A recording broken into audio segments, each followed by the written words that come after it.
నమస్కారం, వార్తలకు స్వాగతం. భూమి కోసం ఓ దళిత రైతు చివరకు పురుగుల మందు తాగాల్సిన పరిస్థితి ఏర్పడిందని బీఆర్ఎస్ నాయకులు ఆరోపిస్తూ కలెక్టరేట్ ఎదుట ఆందోళనకు దిగారు. వేధింపులు తాళలేకనే రైతు ఆత్మహత్య యత్నానికి పాల్పడ్డాడని కాంగ్రెస్ నేతలపై తీవ్ర ఆరోపణలు చేశారు. దీనిపై మరింత సమాచారం ఇప్పుడు చూద్దాం. ములుగు జిల్లా కలెక్టరేట్ ఎదుట దళిత రైతుకు న్యాయం చేయాలని బీఆర్ఎస్ ఆధ్వర్యంలో ధర్నా నిర్వహించారు. వెంకటాపూర్ మండలం పాలంపేట గ్రామానికి చెందిన బోడ మహేందర్ భూమి విషయంలో కాంగ్రెస్ నాయకులు వేధింపులకు పాల్పడుతున్నారని బీఆర్ఎస్ నాయకులు ఆరోపించారు. గత 12 సంవత్సరాలుగా రామప్ప చెరువు పరిసరాల్లో పోడు సాగు చేస్తున్న భూమిని బలవంతంగా స్వాధీనం చేసుకునేందుకు ప్రయత్నిస్తున్నారని తెలిపారు. మండల కాంగ్రెస్ నాయకులు అటవీ అధికారులతో కుమ్మక్కై రైతుపై ఒత్తిడి తెస్తున్నారని విమర్శించారు. 20 రోజులుగా వేధింపులు భరించలేక మనస్తాపానికి గురైన మహేందర్ పురుగుల మందు తాగినట్లు కుటుంబ సభ్యులు ఆరోపించారు. ప్రస్తుతం మహేందర్ ములుగు ప్రభుత్వ ఆసుపత్రిలో చికిత్స పొందుతున్నాడు. దళిత రైతుకు వెంటనే న్యాయం చేయాలని, భూమిని రక్షించి ఘటనపై సమగ్ర విచారణ జరిపి బాధ్యులపై కఠిన చర్యలు తీసుకోవాలని బీఆర్ఎస్ నాయకులు కలెక్టర్ను కోరారు.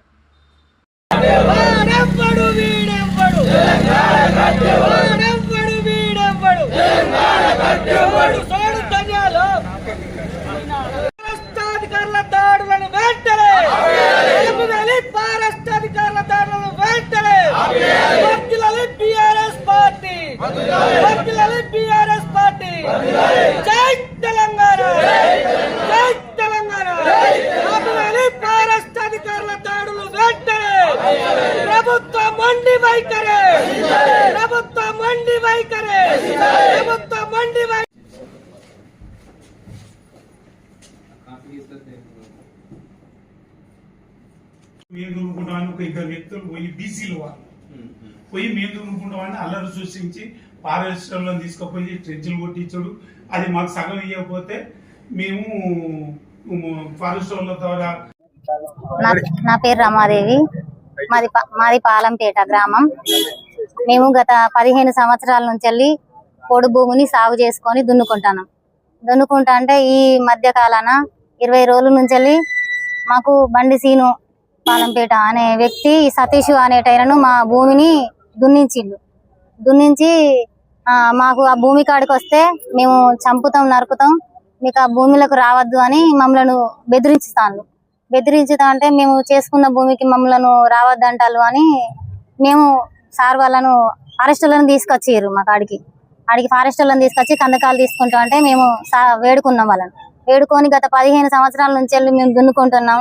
మరి ఇన్ని సంవత్సరాల నుంచి వెళ్ళి ఏ ఫారెస్ట్ అధికారులు ఆపడానికి రాలేదు కదా సార్, మరి ఇప్పుడు ఎందుకు వచ్చిళ్ళు అని అంటే మాకు మీ కా నుంచెల్లే మాకు కాల్స్ వస్తాయి అమ్మ, ఒత్తిడి వస్తుంది, మా పై అధికారుల నుంచి మాకు ఒత్తిడి జరుగుతుంది, మాకు తీయాలి అని జరుగుతుంది, అందుకే వచ్చినాం అని అంటే మేము చాలా సంవత్సరాల నుంచి దున్నుకుంటాం సార్, మేము లేనోళ్ళం, దళితులం మేము అని వేడుకున్నాం. సార్ వాళ్ళను వేడుకుంటే మేము ఏం చేయగలుగుతాం అమ్మ, పై ఒత్తిడికి మేము రావాల్సి వచ్చింది, మేము ఏం చేయలేము, మా చేతులు ఏం లేదు, మేము చేయలేము అని వాళ్ళు చెప్పిళ్ళు,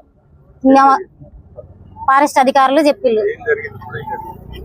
అయితే ఈ వేధింపులకు నా భర్త, మా కొడుకు వికలాంగుడు, కళ్ళు లేనివాడు, మేము చాలా 15 సంవత్సరాల నుంచి వెళ్ళి దున్నుకుంటా ఉన్న భూమి అది మాకు చేతుల జారిపోతుంది, మాకు అవకాశం లేకుండా అవుతుందని నా భర్త మనస్తాపానికి ఆయన అక్కడనే మందు తాగిండు.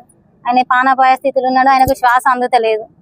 వీళ్ళు గత 15 సంవత్సరాల నుంచి సాగు చేసుకునే భూమికి కాంగ్రెస్ నాయకులు ఈ మధ్య కాలంలో ఉన్న ఒక 15 రోజుల క్రితం ఒక బీసీ అనే వ్యక్తి వచ్చి పొలం దున్నుకొని భూములు దున్నుకుంటా అంటే ఎస్సీ వాళ్ళు కూడా అడ్డం పోయి వాళ్ళు మా భూమి మేము 15 సంవత్సరాల నుంచి దున్నుకుంటాను, ఇప్పుడు మీరు వచ్చి ఇక్కడ దుంటాలంటే మాది కాంగ్రెస్ పార్టీ, మాకు నాయకుల అండ ఉన్నది, మాకు మా అక్క ఉంది, మేము ఏదైనా చేస్తాం, మాకు ఇలా సగం భూమి ఇస్తేనే మేము వదిలిపెడతాం, లేకపోతే మేము దుంతాం, లేకపోతే ఫారెస్టర్లతోటి ట్రెంచ్ కొట్టిస్తాం, మీకు కూడా ఆ భూమి దక్కది, మాకు దక్కది అని బెదిరింపులకు పాల్పడతా అంటే బోడ మహేందర్ అనే వ్యక్తి ఇంటికి పెద్ద కుటుంబానికి పెద్ద వ్యక్తి, అతను మనస్తాపం చెంది మందు తాగి ఈరోజు సివిల్ హాస్పిటల్లో కొట్టుమిట్టాడుతున్నారు. వాళ్ళను కాపాడుకోవాలని మా పార్టీ అందరం ఇవాళ నిర్ణయానికి వచ్చి ఈ ధర్నా వారికి దళితులకు సపోర్ట్ చేయాలని మేము చేస్తున్నామని తెలియజేస్తున్నాను.